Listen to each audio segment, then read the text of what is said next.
بسم الله الرحمن الرحيم. إن الحمد لله نحمده ونستعينه ونستغفره ونعوذ بالله من شرور أنفسنا ومن سيئات أعمالنا. من يهده الله فلا مضل له ومن يضلل فلا هادي له، وأشهد أن لا إله إلا الله وحده لا شريك له، وأشهد أن محمدا عبده ورسوله. أما بعد، فإن خير الحديث كتاب الله، وخير الهدي هدي محمد صلى الله عليه وسلم، وشر الأمور محدثاتها، وكل محدثة بدعة، وكل بدعة ضلالة، وكل ضلالة في النار.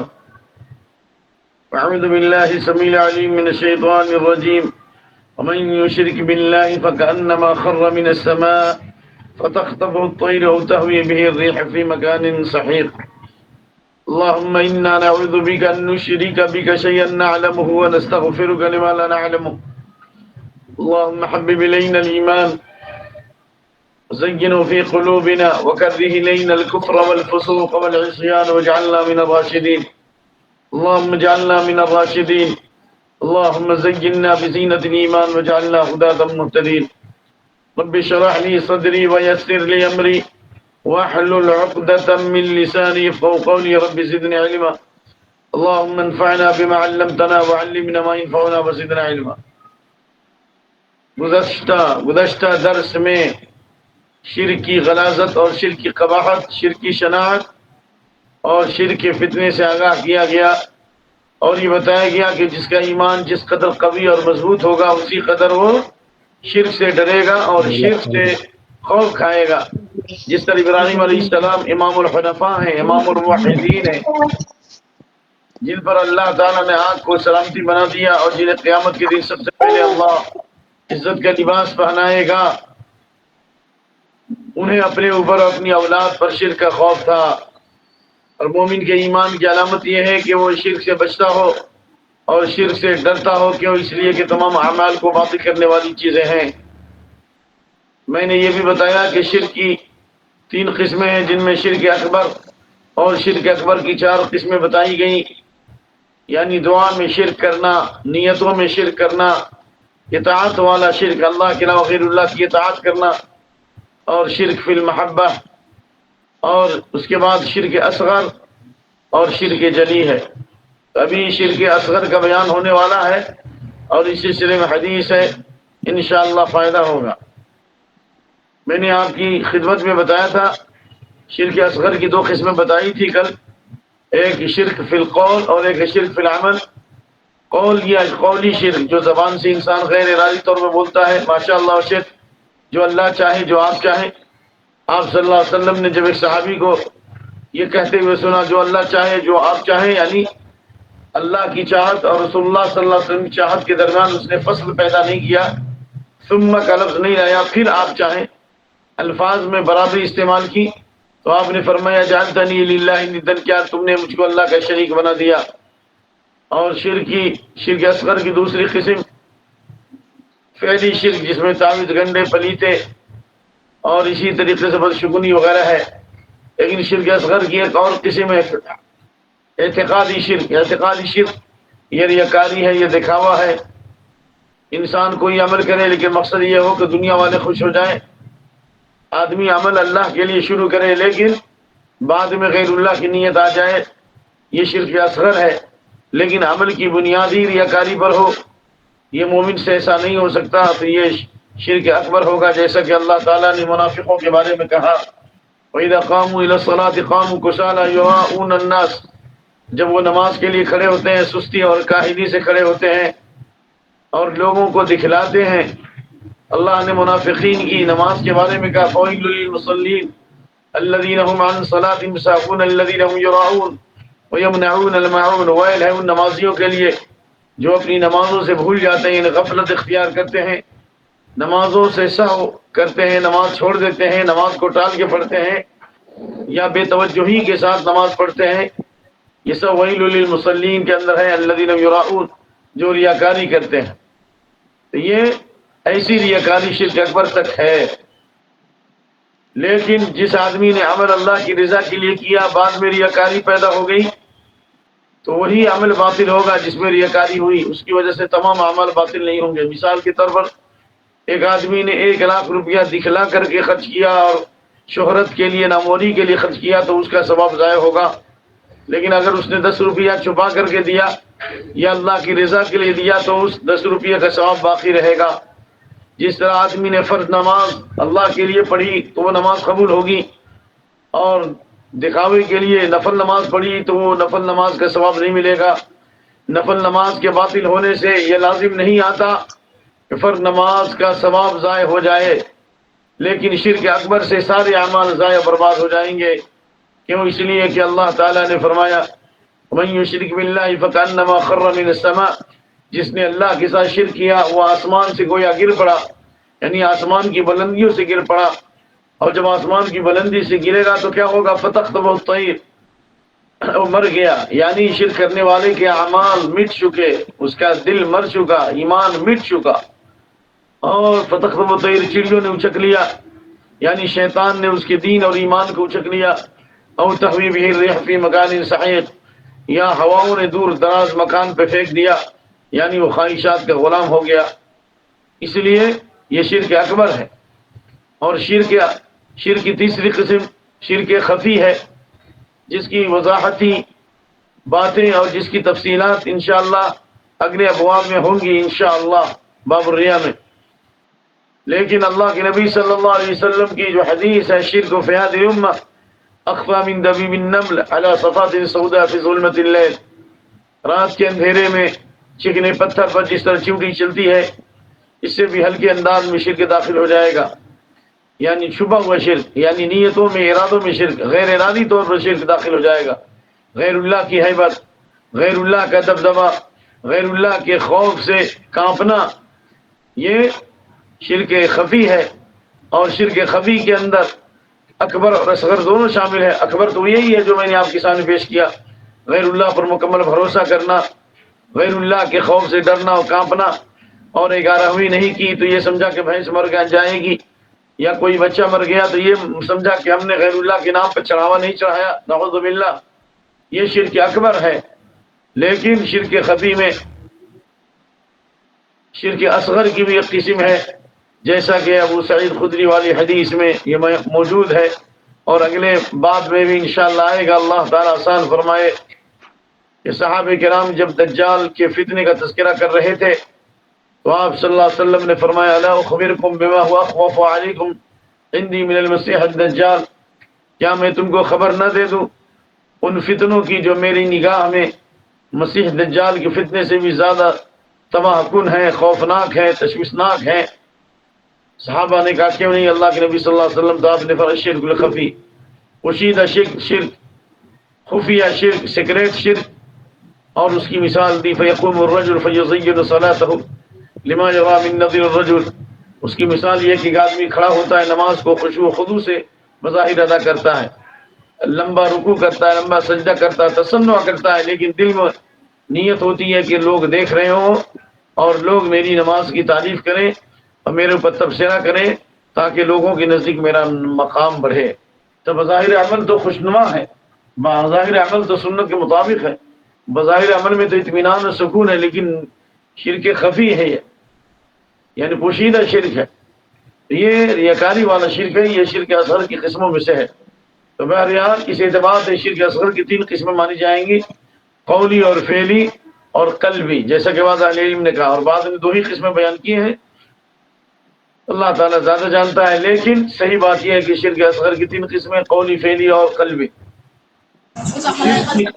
شرک کے خطرات سے اور شرک کے فتنوں سے اللہ کے نبی صلی اللہ علیہ وسلم نے جہاں آگاہ فرمایا ہے، وہیں شرک سے بچنے پر اللہ کے نبی صلی اللہ علیہ وسلم نے بہت بڑی بشارت دی ہے، سعادت مندی کا تمغہ اور نیک نامی کا تاج ان کے سر پہ رکھا جائے گا، جیسا کہ عبداللہ بن مسعود کی حدیث میں ہے کہ اللہ کے نبی صلی اللہ علیہ وسلم کو معراج کی رات میں 3 گفٹ دیے گئے امت کے نام۔ نمبر 1 الصلوات الخمس، 5 وقت کی نمازیں جو 50 وقت کا ثواب رکھتی ہیں، اور نمبر 2 وخواتیم سورۃ البقرہ، سورہ بقرہ کی آخری آیات۔ نمبر 3 وغفر من امتی لمن لم یشرک باللہ شیئا المقحمات، جس نے اللہ کے ساتھ شرک نہ کیا نہ شرک اکبر نہ شرک اصغر، نہ چھوٹا شرک نہ بڑا شرک، تو ان کے بڑے بڑے گناہوں کو اللہ تعالیٰ نے معاف کر دیا ہے۔ اللہ اکبر۔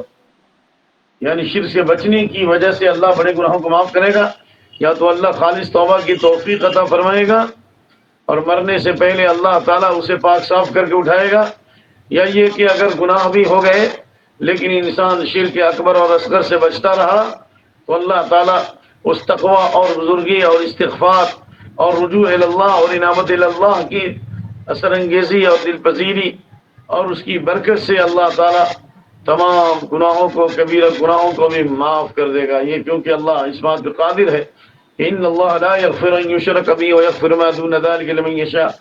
اللہ تعالیٰ شرک کو معاف نہیں کر سکتا، شرک کے علاوہ جس گناہ کو چاہے تو معاف کر دے، اگرچہ وہ توبہ نہ کرے لیکن پھر بھی اللہ کی مشیت اور اللہ کے ارادے کے تابع، اور اللہ تعالیٰ علیم اور حکیم ہے۔ ابھی جو حدیث ہمارے سامنے آج کے درس میں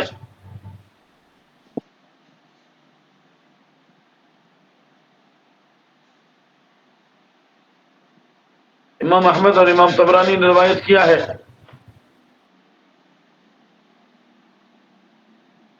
کہ اللہ کے نبی صلی اللہ علیہ وسلم نے فرمایا اخوف ما اخاف علیکم الشرک الاصغر، وفی روایہ ان اخوف ما اخاف علیکم الشرک الاصغر وسئل عنہ فقال الریا، یعنی آپ نے فرمایا کہ اے میرے صحابہ، مجھے سب سے زیادہ تم پر ڈر خوف ہے شرک اصغر سے، چھوٹا شرک سے، کیونکہ چھوٹا شرک بھی کبیرہ گناہ ہے، کبیرہ گناہوں میں بڑا گناہ ہے، کیونکہ اکبر الکبائر الاشراک باللہ، سب سے بڑا گناہ اللہ کے ساتھ شرک کرنا، اس میں شرک اکبر اور شرک اصغر دونوں شامل ہے۔ فرق یہ ہے کہ شرک اصغر کا مرتکب ہمیشہ میں جہنم میں نہیں جلے گا اور اسلام سے خارج نہیں ہوگا اور اس کے سارے اعمال ضائع نہیں ہوں گے۔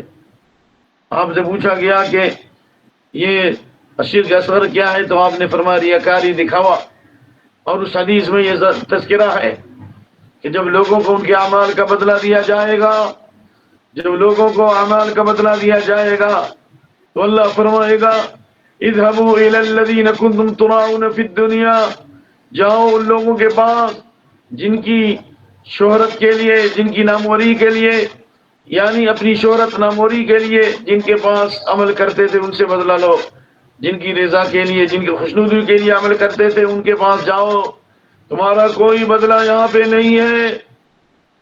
یہ حدیث مسلم احمد میں ہے، اور یہ حدیث اس وقت صحیحہ میں اور صحیح ترغیب میں بھی ہے، بلکہ صحیح ترغیب میں یہ حدیث بھی ہے صحیح سند کے ساتھ کہ اللہ کے نبی صلی اللہ علیہ وسلم نے فرمایا اذا جمع اللہ الاولین والآخرین فی یوم لا ریب فیہ لیوم لا ریب فیہ نادى مناد، جب اللہ تعالیٰ اولین اور آخرین کو قیامت کے دن جمع فرمائے گا جس کے بارے میں ذرہ برابر شک نہیں ہے، ایک پکارنے والا پکارے گا من اشرک فی عمل عملہ للہ فلیطلب ثوابہ من غیر اللہ، جس نے اللہ کی عبادت میں اور اللہ کے حقوق میں دوسرے کو شریک کیا تو بدلہ اللہ کے پاس نہیں ملے گا، جس کے لیے کرتے تھے اس کے پاس جاؤ۔ اور اس حدیث میں بھی یہی ہے کہ آپ نے فرمایا مجھے سب سے زیادہ ڈر خوف ہے ریاکاری سے، اور پھر اس حدیث کا آخری ٹکڑا کہ اللہ رب العالمین فرمائے گا جب لوگوں کو ان کے اعمال کا بدلہ دے گا، کہ اللہ فرمائے گا اذهبوا الى الذين كنتم تراؤون في الدنيا، جن کی رضا کے لیے اور جن کی دلجوئی کے لیے اور جن کی خوشنودی کے لیے تم عمل کرتے تھے ان کے پاس جاؤ، کیا تم کو بدلہ ملے گا؟ نہیں ملے گا، کیونکہ یہ حدیث واضح ہے مسلم شریف کی انا اغنی الشرکاء عن الشرک، میں شرکا کے شرک سے بے نیاز ہوں، من عمل عملا اشرک فیہ معی غیری ترکتہ وشرکہ، جس نے بھی میرے عمل میں دوسرے کو شریک کیا تو میں اس کو بھی چھوڑ دوں گا اور اس کے شرکی عمل کو بھی چھوڑ دوں گا، یعنی اللہ اس کو بھی جہنم میں چھوڑ دے گا اور اس کے عمل کو بھی قبول نہیں کرے گا۔ اس حدیث میں شرکی عمل کو عمل نہیں کہا گیا بلکہ شرک کہا گیا، یعنی وہ عمل ہی نہیں ہے، اس کا کوئی بدلہ نہیں ملے گا۔ وَقَدِمْنَا إِلَىٰ مَا عَمِلُوا مِنْ عَمَلٍ فَجَعَلْنَاهُ هَبَاءً مَنثُورًا، اللہ نے فرمایا جو کچھ انہوں نے عمل کیا، شرک کیا عمل، ہم انہیں خسو خاشاک کی طرح اڑا دیں گے، دھول کی طرح اڑا دیں گے، اللہ کے نزدیک اس کا کوئی بدلہ نہیں ملے گا۔ بلکہ ریاکاری اور دکھاوے کا عمل اتنا خطرناک ہے کہ ریاکار فرعون، حامان، قارون سے پہلے جہنم میں ڈالا جائے گا۔ ان مختلف الفاظ میں حدیث بخاری میں بھی ہیں، مسلم میں بھی ہیں، اور سنن کی مشہور روایت ہے حضرت ابو ہریرہ سے اور بعض دیگر صحابہ سے رضی اللہ تعالی عنہ، رضی اللہ عنہ مجمعین۔ جیسے ابو ہریرہ رضی اللہ عنہ والی حدیث کہ سب سے پہلے جہنم کی آگ سلگائی جائے گی، بھڑکائی جائے گی 3 لوگوں سے، جن میں سے پہلے نمبر پہ عالم ہے اور بعد میں روایت میں پہلے نمبر پر شہید ہے، اللہ عالم۔ عالم سے اللہ تعالیٰ پوچھے گا میں نے تم کو قرآن کا علم دیا اور میں نے تم کو علم سے نوازا، تم نے کیا کیا؟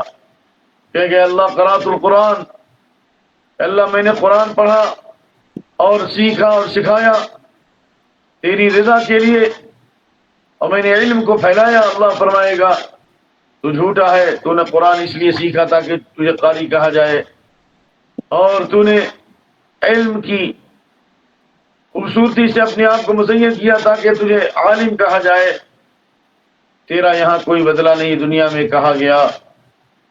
فصعب علی وجهه القي في النار، اسے گھسیٹ کر جہنم میں ڈال دیا جائے گا۔ اور دوسرے نمبر پر جو اللہ کی راہ میں شہید ہوا لیکن اس لیے تاکہ اسے شہید کہا جائے، اس سے بھی اللہ فرمائے گا کہ میں نے تجھے جوانی دی تھی، قوت دی تھی، وہ کہے گا میں نے اپنی جوانی کو تیری رضا کے لیے لگایا اور تیری راہ میں شہید ہو گیا۔ اللہ فرمائے گا تو جھوٹا ہے، تاکہ تجھے بہادر کہا جائے، جواد کہا جائے، تاکہ تجھے بہت بڑا شہید کہا جائے، اس لیے تو نے ایسا کیا۔ اور تیسرے نمبر پر جس نے مال کو بہت زیادہ خرچ کیا اور اللہ بلائے گا اس کو اولین آخرین کے سامنے، وہ کہے گا اللہ میں نے مال کو مختلف راہوں میں خرچ کیا تاکہ تیرا دین پھیلے، تیری رضا حاصل ہو، غربا مساکین پر کر دیا۔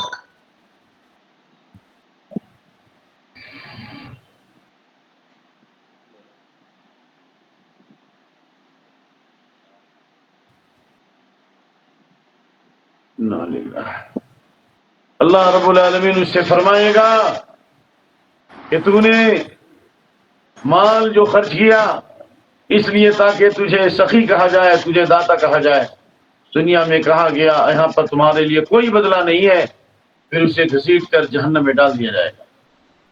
ناظرین کرام، بظاہری عمل تو اچھا تھا، افضل ترین عمل ہے قرآن، خیرکم من تعلم القرآن وعلمہ، اہل القرآن محل اللہ خاصۃ، قرآن کے پڑھنے والے سمجھنے والے یہ اللہ کے خاص الخاص لوگ ہیں، اور اللہ قرآن پڑھنے اور پڑھانے والے، سیکھنے سکھانے والے کو قیامت کی اللہ فرمائے گا اقرا ورقی ورتل، پڑھتے جاؤ قرآن، چڑھتے جاؤ، فإن منزلتک عند آخر آیۃ تقرأ بها، تیرا سب سے اونچا مقام ہوگا جنت میں۔ اللہ اکبر۔ لیکن نیت کے فساد کی وجہ سے اس کے عمل میں فساد پیدا ہوا اور جہنم میں ڈالا گیا۔ اس کے معلوم ہوا کہ شرک اصغر کا خطرہ بہت زیادہ ہے، اس لیے جو حدیث آتی ہے نا من سمع اللہ بہ ومن راء اللہ بہ، جو لوگوں کو سناتا ہے اپنی آواز کو یا اپنی تقریر کو، اپنے بیان کو، اللہ اسے خوب سنا دے گا، یعنی قیامت کے دن میں سنا دے گا، اور دنیا میں بھی اللہ تعالیٰ سخرہ و حقرہ، اللہ تعالیٰ اس کی حقیقت کھول دے گا اور لوگوں کی نگاہوں میں ذلیل کر دے گا، نعوذ باللہ من ذلک۔ اور جس نے دکھلایا اللہ اس کو دکھلا دے گا، ان دنیا میں اس کی حقیقت کھل جائے گی، یا دنیا میں اللہ کو دکھلا دے گا، لیکن آخرت میں اللہ تعالیٰ اس کی حقیقت کھول دے گا اور اولین آخرین کے سامنے اللہ اسے ذلیل اور رسوا کر کے جہنم میں ڈالے گا۔ تو اندازہ کیجئے کہ شرک اصغر کا خطرہ کس قدر ہے۔ امام ابن قیم فرماتے ہیں وَبَحْرٌ لَا سَاحِلَ لَهُ، شرک اصغر ایک ایسا سمندر ہے جس کا کوئی کنارہ ہی نہیں ہے، لہذا ہمیشہ اللہ کی عظمت کا استحضار کرنا چاہیے۔ اور یہ دعا پڑھیں گے انشاءاللہ، حسن روایت ابوبکر صدیق رضی اللہ عنہ سے، بعض دیگر صحابہ سے، کہ اگر اس کو پڑھتے رہے تو جو شرک ہو گیا اللہ اسے معاف کر دے گا، اور جو شرک ہونے والا اللہ اسے بچائے گا۔ اللہم انی اعوذ بک ان اشرک بک وانا اعلمہ واستغفرک لما لا اعلمہ۔ اس کے بعد والی جو حدیث ابن مسعود کی کہ اللہ کے نبی صلی اللہ علیہ وسلم نے فرمایا من مات ويدعو لله ندا دخل النار، جو مر گیا اس حال میں کہ اللہ کے علاوہ دوسرے کو شریک بناتا ہے وہ جہنم میں جائے گا۔ دوسرے کو شریک بنانے کی دو شکل ہے، ایک تو یہ ہے کہ اللہ کا مقام دوسرے کو دے دینا، یا اللہ کی عبادت میں دوسرے کو شریک کرنا، اللہ سے بھی دعا کرنا، غیروں سے بھی دعا کرنا، اللہ پہ بھی بھروسہ کرنا، غیروں پہ بھروسہ کرنا، اللہ کے نام پہ قربانی لینا، غیروں کے نام پر بھی نظر و نیاز کرنا، اور اللہ سے بھی امید رکھنا، غیروں سے بھی امید رکھنا، اللہ کی بھی قسم کھانا، غیروں کی بھی قسم کھانا، یا خبروں کے اوپر چادریں چڑھانا، یا وہاں پر اعتکاف کرنا، یہ سارے اعمال نیت میں داخل ہیں۔ اور دوسرا نیت کا معنی ہے کہ انسان کی نیت شرک کی نہیں ہے، لیکن غیر ارادی طور پر اس کی زبان سے شرکیہ لفظ آ جائے، جیسے بسا اوقات انسان کہتا ہے رے باپ رے باپ، تو یہ بھی شرک ہے، گرچہ نیت نہیں ہے، لیکن شرک اصغر وہ ہے جو شرک اکبر تک لے جانے کا راستہ ہے، لہذا یہ بھی گناہ میں داخل ہے۔ اگر انسان کو علم نہیں ہے اور علم کے وسائل نہیں ہے تو اللہ شاید اس کا عذر قبول کرے، لیکن اس لیے دعا سکھلائی گئی ہے کہ دعا پڑھنا چاہیے، اور انسان کو اپنی زبان کی اور اپنی نگاہ کی حفاظت کرنی چاہیے اور اپنا محاسبہ کرنا چاہیے تاکہ شرک کی تمام قسموں سے بچ سکے، کیونکہ نبی صلی اللہ علیہ وسلم نے جو فرمایا جو مر گیا اس حال میں کہ اللہ کے علاوہ دوسرے کو شریک بناتا ہے، چاہے شرک اکبر کرے یا شرک اصغر، تو وہ جہنم میں داخل ہوگا۔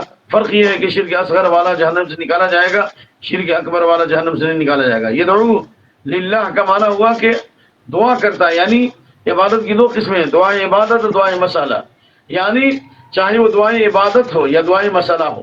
دعائیں عبادت یعنی اللہ سے ڈائریکٹ کوئی چیز مانگتا ہو، یا رکوع سجود کرتا ہو، یا عبادت کی کوئی بھی قسم ہو، وہ زبان حال سے گویا کہ اللہ کے سامنے طلب کر رہا ہے کہ اللہ ہم تیرے محتاج ہے، اس لیے تیرے سامنے جھک رہے ہیں۔ چاہے دعائیں عبادت کرے یا دعائیں مسئلہ کرے، دونوں حال میں وہ جہنم میں داخل ہوگا۔ اس کا مفہوم مخالف یہ ہے کہ جس نے اللہ کے علاوہ غیر اللہ کو نہیں پکارا، صرف اللہ کو پکارا، تو اللہ تعالیٰ اسے جنت میں داخل کرے گا۔ اگر دوسرے گناہ ہیں، اگر اللہ نے معاف نہ کیا تو سزا بھگتنے کے بعد جہنم سے نکال کر جنت میں داخل کیا جائے گا۔ اور دوسری حدیث مسلم شریف کی ہے کہ اللہ کے نبی صلی اللہ علیہ وسلم نے فرمایا، جس کا خلاصہ یہاں پہ نہیں بلکہ مسلم شریف میں ہے، ایک صحابی نے کہا یا رسول اللہ، دو واجب کرنے والی چیزیں کیا ہیں؟ تو آپ نے فرمایا جنت واجب اس کے لیے ہوگی من لقی اللہ لا یشرک بہ شیئا دخل الجنہ، جس نے اللہ سے ملاقات کی اس حال میں کہ اللہ کے سوا کسی دوسرے کو شریک نہیں کرتا، کچھ بھی شریک نہیں کرتا، وہ جنت میں داخل ہوگا۔ ومن لقی یشرک بہ شیئا دخل النار، اور جس نے اللہ سے ملاقات کی اس حال میں کہ دوسرے کو شریک کرتا ہے تو جنت میں جائے گا، یعنی جس کا خاتمہ شرک پہ ہوا۔ اس میں اللہ کی رحمت اور اس کا فضل معلوم ہوتا ہے کہ مرنے سے پہلے تک اگر سچے دل سے اس نے توبہ کر لیا تو اللہ اس کی توبہ قبول کرے گا اور اس کے گناہوں کو معاف کر دے گا۔ کیوں؟ اس لیے کہ اللہ تعالیٰ نے سورۃ الفرقان کی آخری رکوع میں فرمایا والذین لا يدعون مع اللہ الہا آخر ولا يقتلون النفس التي حرم اللہ الا بالحق ولا يزنون ومن يفعل ذلك يلقى اثاما۔ رحمان کے بندے وہ ہیں جو اللہ کے علاوہ دوسروں کو نہیں پکارتے، نہ کسی جان کا قتل نہیں کرتے اور زنا نہیں کرتے، جو ایسا کرے گا وہ ڈبل عذاب دیا جائے گا اور ہمیشہ ہمیشہ جہنم میں رہے گا۔ الا من تاب وآمن وعمل عملا صالحا، مگر جس نے توبہ کیا اور ایمان لایا اور ایمان کی بنیاد پر اس نے عمل کی اصلاح کی تو اللہ رب العالمین اس کی توبہ بھی قبول کرے گا اور اس کے تمام گناہوں کو نیکیوں سے بدل دے گا۔ اللہ اکبر۔ شرک کرنے کے بعد بھی توبہ کرے تو اللہ صرف معافی نہیں کرے گا، جیسا کہ کل آیت پڑھی گئی لا تقنطوا من رحمت اللہ، بلکہ اللہ اس کے تمام گناہوں کو نیکیوں سے بدل دے گا۔ اور قیامت کے دن ایسا بھی ذکر ملتا حدیث میں کہ اللہ رب العالمین ہر گناہ پر اسے ایک ایک نیکی دے گا۔ کیوں؟ اس لیے اس نے توبہ کیا، اس نے استغفار کیا، اللہ کی طرف رجوع ہوا، اللہ کی طرف گرایا تو اللہ نے صرف معاف کرے گا بلکہ اللہ اس کے گناہوں کو نیکیوں سے بدل دے گا۔ اس میں صفوان بن عسال کی وہ حدیث بھی میں پیش کر دوں، ان بالمغرب بابا للتوبہ عرضه مسيرة 70 سنة لا يغلق حتى تطلع الشمس من نحوه من مغربها۔ اللہ نے توبے کا دروازہ رکھا ہے مغرب میں جس کی مسافت 70 سال ہے، یعنی 70 سال تک چلتا رہے گا کوئی تیز رفتار سواری سے، تب تک وہاں نہیں، تب جا کر اس کو وہ پار کرے گا، تب جا کر اس منزل کو پائے گا۔ 70 سال تک چلتا رہے گا تب وہاں پہنچے گا۔ کون ہے 70 سال تک چلنے والا؟ نن اسٹاپ ہے دنیا میں کوئی ایسی مثال؟ تو مغرب میں اللہ رب العالمین کا ایک دروازہ ہے جس کی مسافت 70 سال کی مسافت کے برابر ہے. یہ دروازہ کھلا ہوا ہے توبے کا، جب تک سورج مغرب سے نہ نکل جائے اس وقت تک یہ دروازہ بند نہیں ہوگا. اللہ اکبر، کتنی بڑی سعادت کی بات ہے. پھر بھی ہم توبہ نہیں کرتے، استغفار نہیں کرتے، گناہوں پر ندامت کا آنسو نہیں بہاتے. اللہ ہمیں سچی توبہ کی توفیق عطا فرمائے اور اللہ ہمارے اعمال کی اصلاح فرمائے. اس لیے آخری حدیث، من لقی اللہ، جس نے اللہ سے ملاقات کی سال میں کہ اللہ کے سوا کچھ بھی شرک نہیں کرتا، یعنی شرک اکبر شرک اصغر سے پاک ہے، تو جنت میں جائے گا. اور جس نے اللہ سے ملاقات کی سال میں کہ شرک کرتا ہے، یعنی شرک کرتے ہوئے مر گیا، تو جہنم میں جائے گا. یہ وہ آدمی جس کے سامنے حق واضح ہے، یا یہ کہ اس تک یہ وہ آدمی جس کے سامنے حق واضح ہے، لیکن وہ آدمی جو مسلمان ہے، جو نماز روزہ پڑھتا ہے لیکن انجانے میں شرک کر رہا ہے، تو اس کے بارے میں ہم یہ کہہ سکتے ہیں کہ اس کا معاملہ اللہ کے حوالے ہے. لیکن دنیاوی اعتبار سے اس کو ہم مشرک نہیں کہہ سکتے، بلکہ مسلمانوں کے قبرستان میں دفن کیا جائے گا. بہرحال مشرک جس کا شرک واضح ہے اور حق واضح ہو چکا ہے اور پھر بھی شرک کر رہا ہے، شرک پر اس کی موت ہوئی، تو ہمارے لیے یہ جائز نہیں ہے کہ ہم اس کی نماز جنازہ پڑھیں، اس کے لیے مغفرت کی دعا کریں. کیونکہ اللہ تعالیٰ نے سورہ توبہ آیت نمبر 113 میں فرمایا، ما كان للنبي والذين آمنوا ان يستغفروا للمشركين ولو كانوا اولي قربى، نبی کے لیے اور ایمان والوں کے لیے جائز نہیں کہ مشرکوں کے لیے مغفرت کی دعا کریں اگرچہ ان کے قرابت داری کیوں نہ ہو. چنانچہ آپ صلی اللہ علیہ وسلم نے ابو طالب کے لیے دعا کیا، اللہ نے رد کر دی. اللہ نے منع کیا، انک لا تہدی من احببت ولکن اللہ یہدی من یشاء، آپ جس کو چاہے ہدایت نہیں دے سکتے، اللہ جس کو چاہے ہدایت دے. اسی طرح بعض صحابہ نے بھی اپنے رشتہ داروں کے لیے دعا کیا، اللہ نے منع فرما دیا. خلاصہ یہ ہوا کہ شرک کے خطرات بہت بڑے خطرات ہیں، اور شرک کی وجہ سے یہ وبائیں آ رہی ہیں، مصیبتیں آ رہی ہیں. یہ دشمنوں کا تو تسلط ہے، یہ یہود و نصارہ کی جو یلغار ہے، اور ہم پر آسمانی آفتیں، زمینی آفتیں، یہ سب اس وجہ سے کہ ہم نے اللہ کی ذات میں شرک کیا، اللہ کے صفات میں شرک کیا، یا ہم نے اللہ کے حقوق میں شرک کیا، یا نہیں تو ہم نے شرک سے لوگوں کو نہیں ڈرایا، توحید کی دعوت نہیں دی، گناہ اور معصیت سے لوگوں کو بچانے کی کوشش نہیں کی، جس کی سزا ہمیں عالمی پیمانے پر مل رہی ہے. والذی نفسی بیدہ لتأمرن بالمعروف ولتنہون عن المنکر او لیوشکن اللہ ان یبعث علیکم عقابا من عنده ثم تدعون فلا یستجیب لکم. قسم اس ذات کی جس کے ہاتھ میری جان ہے، ضرور بھی ضرور بھلائی کا حکم و برائی سے روکو، ورنہ اللہ تعالیٰ تم پر عذاب نازل کرے گا، پھر تم دعائیں کرو گے، دعائیں قبول نہیں ہوں گی. آج عالم اسلام کی صورتحال دیکھیے، اور آج مساجد کا حال دیکھیے، مدارس کا حال دیکھیے. وطن عزیز کی صورتحال دن بدن بدتر ہوتی جا رہی ہے. ہم ذلت و رسوائی کے دہانے تک پہنچے ہوئے ہیں. شرک کی قسموں میں سے نفس پرستی، اولیاء پرستی، زر پرستی، دنیا پرستی بھی ہے، جیسا کہ اس سے پہلے بیان کیا گیا. اسی کا نتیجہ ہے کہ آج ہم نے اوقاف کو صحیح استعمال نہیں کیا، اس پر ناجائز قبضے کیے اور غریبوں تک اس کا حق نہیں پہنچایا. تو اللہ تعالیٰ نے فرمایا وَكَذَلِكَ نُوَلِّي بَعْضَ الظَّالِمِينَ بَعْضًا بِمَا كَانُوا يَكْسِبُونَ، ہم اسی طرح ظالموں کو ظالموں پر مسلط کریں گے. اللہ تعالیٰ نے بڑے ظالموں کو چھوٹے ظالموں کو مسلط کر دیا. ابن عباس فرماتے ہیں اذا اراد اللہ بقوم شرا ولى عليهم شرارهم، جب اللہ کسی قوم کے ساتھ عذاب کا ارادہ کرتا ہے، جب کسی قوم کو تباہ و برباد کرنا چاہتا ہے، تو اللہ بدترین حکمرانوں کو اس پر مسلط کر دیتا ہے. اللہ عالمی پیمانے پر، ملکی پیمانے پر، صوبائی پیمانے پر، ضلعی پیمانے پر، شہری پیمانے پر اور داخلی خارجی پیمانے پر ہمیں محاسبے کی توفیق عطا فرمائے، اپنی غلطیوں کے محاسبے کی توفیق دے، شرک کی تمام قسموں سے اللہ تعالیٰ بچائے اور خالص توحید پر ہماری موت عطا فرمائے. اس لیے میں آپ کو پھر وہ یاد دلاتا ہوں کہ لا الہ الا اللہ وحدہ لا شریک لہ لہ الملک ولہ الحمد وہو علی کل شیء قدیر پڑھیں گے تو اللہ تعالیٰ شرک شیطان سے بھی بچائے گا، شرک سے بھی بچائے گا. اور 5 فائدے ہوں گے کہ پہلا کہ اللہ تعالیٰ 10 غلام آزاد کرنے کا ثواب دے گا، یعنی 10 بار جہنم سے آزاد کرے گا. نمبر 2 100 نیکیاں لکھی جائیں گی. نمبر 3 100 گناہ مٹائے جائیں گے. نمبر 4 صبح سے شام تک شیطان سے حفاظت ہوگی. نمبر 5 ولم یأت احد بأفضل مما جاء به، قیامت کے دن نیکیوں کے اعتبار سے یہ آدمی جس نے کلمہ توحید کو پڑھا ہے اور لا الہ الا اللہ کا اقرار کیا ہے، اس کے تقاضے پر عمل کیا ہے، اس کے اعمال کے ترازو سب سے وزنی بھاری ہوں گے اور سب سے آگے ہوگا. یعنی یہ امید ہے کہ اگلے لوگوں میں ہوگا، یعنی جو سب سے پہلے جنت میں جانے والوں میں شامل ہوگا، مقربین میں ہوگا. اللہ کے اسماء الحسنی صفات علی سے دعا ہے کہ اللہ ہم کو شامل فرما. اور ہمیں توبے کی توفیق عطا فرما اور امت کے حالات کو درست فرما اور ہمیں زیادہ سے زیادہ علماء کرام سے استفادہ کرنے کی توفیق عطا فرما۔ کیا جو علماء کو چھوڑ کر انٹرنیٹ سے، موبائل سے، فیس بک سے اور جاہلوں سے علم حاصل کرتے ہیں، مسلم احمد کی روایت ان من اشراط الساعۃ ان یلتبس العلم عند الاصاغر، قیامت کی علامت یہ ہے کہ نوخیز لوگوں سے، کم عمر لوگوں سے، جاہلوں سے، نادانوں سے علم حاصل کیا جائے گا۔ ہمیں علماء سے علم حاصل کرنے کی اللہ توفیق عطا فرما۔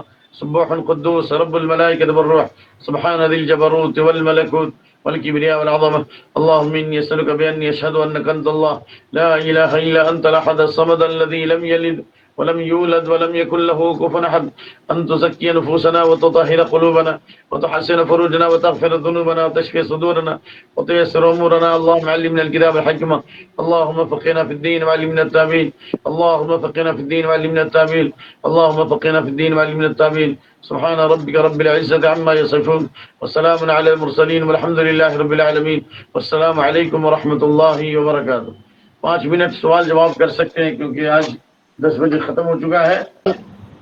وعلیکم السلام السلام ورحمۃ علیکم اللہ ورحمۃ اللہ وبرکاتہ۔ وبرکاتہ۔ شیخ ایک ضروری سوال ہے شیخ، آج جی کل جو مشرقہ کا تہوار چل رہا نا شیخ، کیا وہاں چل؟ پہ پنڈالوں جو آج کل مشرقوں کا تہوار چل رہا نا شیخ، جی جی وہ جو پنڈال کے پاس جا کے کھانا لا لے کے کھا رہے بول کے سننے میں آ رہا ہے شیخ، مسلمان خواتین، تو اس کے بارے میں ذرا سمجھائیے شیخ، جزاک اللہ جو خیرا۔ لوگ غیر اللہ کے نام پر جو کھانا پکتا ہو، چاہے اس پر غیر اللہ کا نام لیا کیوں نہ جائے یا نہ بھی لیا جائے، وہ غیر مسلم کے جو تہوار کے موقع سے جو کھانے دیے جاتے ہیں، جو غیر اللہ کے نام پر یہ کھانا تقسیم ہوتا ہے، یہ حرام اور ناجائز ہے۔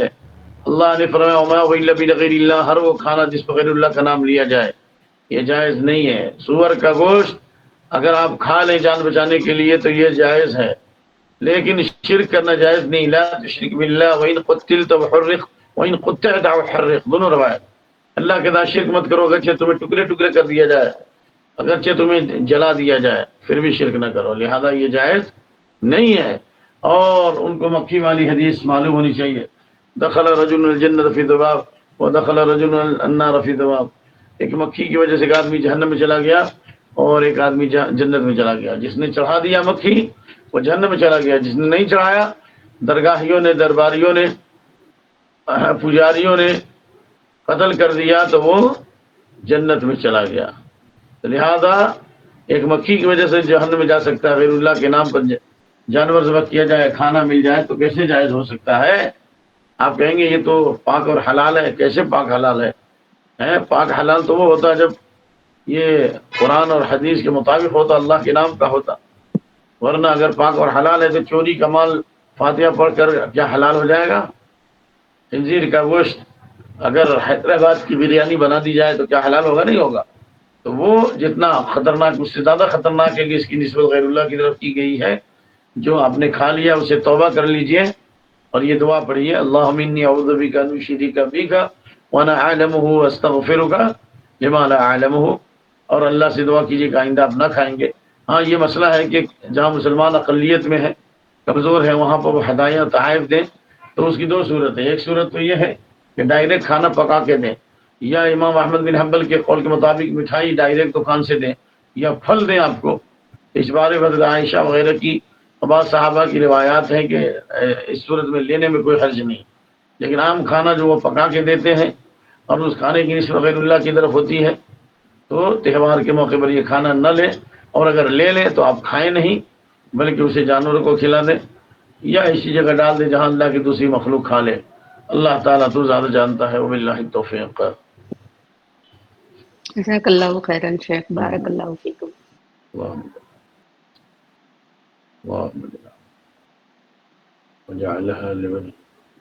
السلام علیکم ورحمۃ اللہ وبرکاتہ۔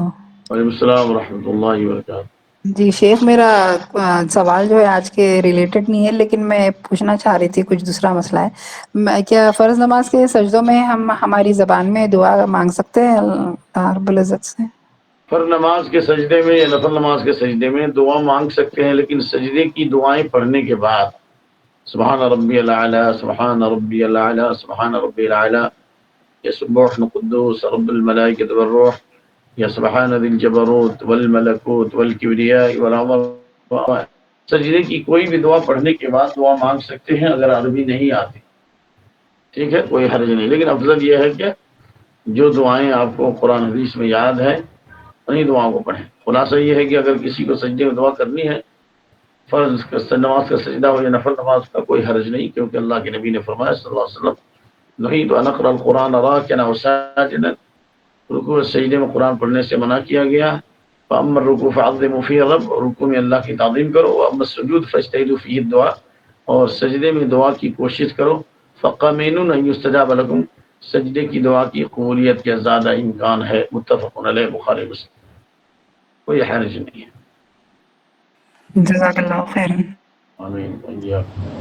السلام علیکم ورحمۃ اللہ وبرکاتہ۔ وعلیکم السلام ورحمۃ اللہ وبرکاتہ۔ شیخ، اگر کوئی لڑکی اسلام قبول کرتی ہے تو کیا اسلام قبول کرنے کے بعد اس کے شوہر سے کچھ تعلقات رکھ سکتی ہے؟ اللہ تعالیٰ نے فرمایا وَلَا تَنْكِحُوا الْمُشْرِكَاتِ حَتَّىٰ يُؤْمِنْ، مشرکہ عورتوں سے شادی مت کرو یہاں تک ایمان لے آئیں۔ وَلَا تُنْكِحُوا الْمُشْرِكِينَ، اور مشرک مردوں سے نکاح مت کراؤ یہاں تک کہ وہ ایمان لے آئیں، ہے نا۔ لَا هُنَّ حِلٌّ لَهُمْ وَلَا هُمْ يَحِلُّونَ لَهُنَّ، اللہ نے فرمایا کہ نہ یہ ان کے لیے حلال ہے نہ ان کے لیے حلال ہے، یعنی ایمان لانے کے جب تک وہ کلمہ نہ پڑھے۔ لیکن اگر کوئی ایسی حالت ہے کہ عورت اپنے ایمان کو ظاہر نہیں کر پا رہی ہے اور اس کے اوپر خطرات کے بادل منڈلا رہے ہیں اور اپنے ایمان کو چھپانا چاہ رہی ہے، اسی صورتحال میں میاں بیوی کے تعلقات ہیں اور دل سے ناپسند کر رہی ہے، تو اس کے لیے انشاءاللہ مخرج ہے، کیونکہ ایسی اضطراری حالت میں وقد فصل لكم ما حرم عليكم الا ما اضطررتم اليه، سورہ انعام آیت نمبر 119 اللہ نے حرام کی تمام قسمیں ظاہر کر دی، بیان کر دی، مگر جس پر مجبور ہو جاؤ۔ تو شرعی طور پر تو جائز نہیں ہے، لیکن کبھی ایسی حالت ہو جائے کہ اس سے بچنا ممکن نہیں ہو اور اس کی جان کے خطرات ہو اگر وہ ایمان ظاہر کرے تو انشاءاللہ ممکن ہے، لیکن اس کے لیے ضروری ہے کہ وہ اسلام کی دعوت بھی دے اور اس کے لیے دعا بھی کرے۔ واللہ اعلم۔ شیخ، مگر ان کے بچے بھی ہیں اور اسلام قبول کرنے بعد فوراً تو ان سے جدائی نہیں ہو سکتے نا شیخ، تو مگر اس کی گنجائش میں کیا کرنا ہے شیخ، تھوڑا بتائیے۔ گنجائش یہی ہے کہ وہ کوشش کرتا رہے یا دعا کرتا رہے، اگر عورت ہے تو دعا کرے، کوشش کرے، اور تعلقات کم سے کم رکھے، زیادہ نہ رکھے۔ جب تعلقات کم رکھے گا تو اس کا بھی اثر پڑے گا انشاءاللہ العزیز۔ اور اللہ فرماتا ہے من یتق اللہ یجعل له مخرجا، جو تقوی اختیار کرتا ہے اللہ اس کے لیے راستہ نکال دیتا ہے۔ جو دوسرے ایمان والے ہیں، دوسرے دوست احباب ہیں کہ اپنے لوگ ان سے تعاون لے، اللہ تعالیٰ نے وعدہ کیا ہے کہ ہم مدد کریں گے، ایمان والوں کی مدد کریں گے، اللہ ضرور مدد کرے گا۔ جب ایمان والوں کی اللہ مدد نہ کرے گا تو کس کی کرے گا؟ وَإِنَّ مَعَ الْعُسْرِ يُسْرًا إِنَّ مَعَ الْعُسْرِ يُسْرًا۔ آج تک کوئی پریشان حال ہو اور اس نے اپنی پریشانی اللہ کے سامنے رکھا اور اللہ دور نہ کرے، ایسی کوئی مثال ہے نہیں ہے۔ انشاءاللہ آہستہ آہستہ آسانی کی راہیں ملیں گی انشاءاللہ۔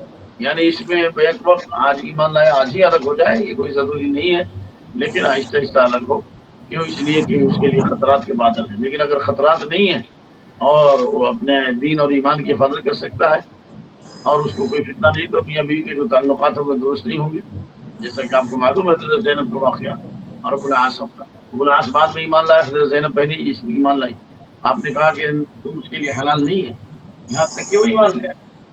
اس لیے علماء اور فقہا جب مسئلہ پیش کرتے ہیں تو یہ مصلحت کو بھی بیان کرتے ہیں۔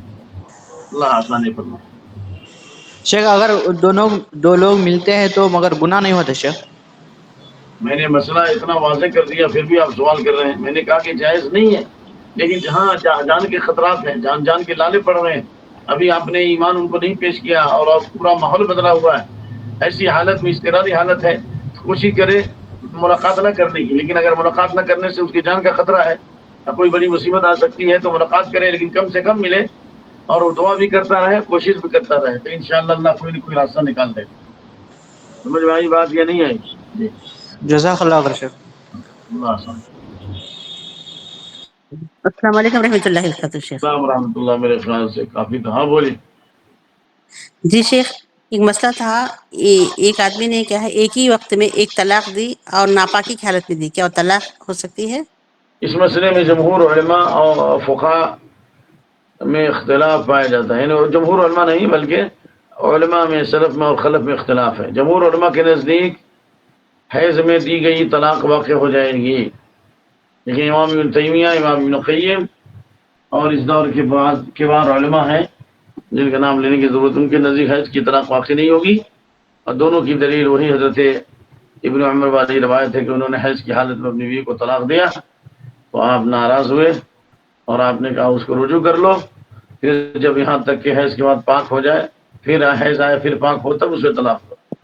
تو اس حدیث میں کے اندر فہم میں کافی اختلاف ہے، لیکن انشاءاللہ جمہور علماء کے مسلک کے مطابق حیض کی حالت میں طلاق کیا ہو جائے گی، واقع ہوگی، لیکن ایک ہی طلاق ہوگی، ٹھیک ہے نا؟ اگر اس جمہور جی، اور علماء کے ایک ہی وقت میں ایک ہی طلاق ہوگی، ایک ہی وقت میں لیکن 3 ضروری طلاق ہے دی کہ جائے وہ گی۔ ایک طلاق ہوگی۔ حیض کی حالت میں جو اس نے طلاق دی تو اگر طلاق ہوگی تو ایک طلاق مانی جائے گی، جس طرح عبداللہ بن جی عمر نے طلاق دی۔